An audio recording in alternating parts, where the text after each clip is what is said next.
Assalamualaikum warahmatullahi wabarakatuh. Perkenalkan, nama saya Rika Tita dari kelas Ekonomi Syariah 3C.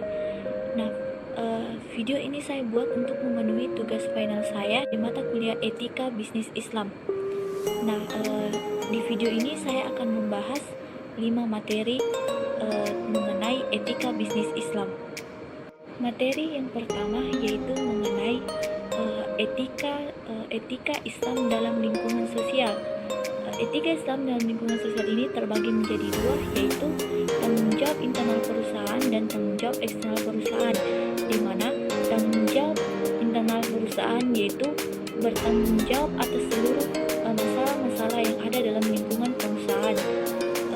Kemudian tanggung jawab eksternal perusahaan yaitu di mana perusahaan bertanggung jawab atas apa yang terjadi dalam lingkungan masyarakat dan tidak membuang limbah sembarangan di dalam lingkungan masyarakat.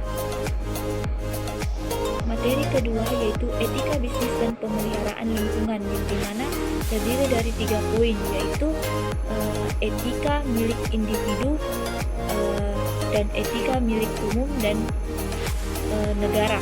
Etika lingkungan milik individu yaitu sebagai refleksi kritis tentang norma dan nilai atau perilaku milik pribadi yang berkaitan dengan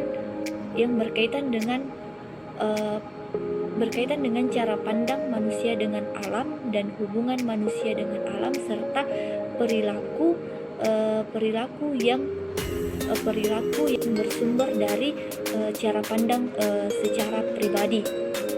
Kemudian poin yang kedua yaitu etika terhadap lingkungan milik umum, di mana merupakan kebijakan moral manusia dalam bergaul di dalam lingkungannya. Poin yang ketiga yaitu etika terhadap lingkungan milik negara, di mana merupakan kebijakan dari pemerintah,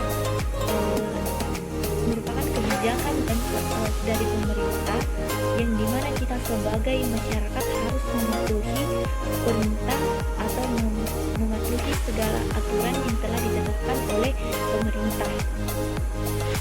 Materi ketiga yaitu implementasi etika bisnis Islam dalam masyarakat Islami. Yang pertama, peran negara. Peran negara dalam implementasi etika bisnis Islam yaitu ikut serta dalam memperhatikan aktivitas perekonomian itu berjalan dengan lancar dan memastikan bahwa tidak ada pihak-pihak lain yang ikut campur atau pihak lain yang datang untuk menghancurkan usaha-usaha kecil. Ya, nah kemudian yang kedua yaitu pengawasan terhadap keseluruhan pasar, yang dimana pengawasan terhadap keseluruhan pasar ini terbagi menjadi dua, yaitu kontrol masyarakat dan ketakwaan individu. Materi yang keempat yaitu persaingan dalam bisnis Islam. Manusia merupakan pusat pengendalian persaingan dalam melakukan bisnis terkait dengan pandangan bisnis yang digelutinya.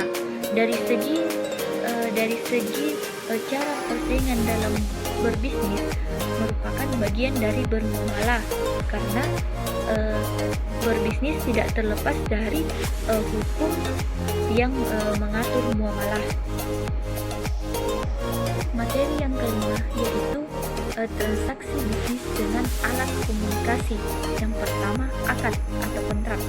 Akad atau kontrak dalam berbisnis merupakan kontrak yang diturunkan dengan teori pertukaran, yang dimana kedua belah pihak saling menukarkan aset yang mereka miliki,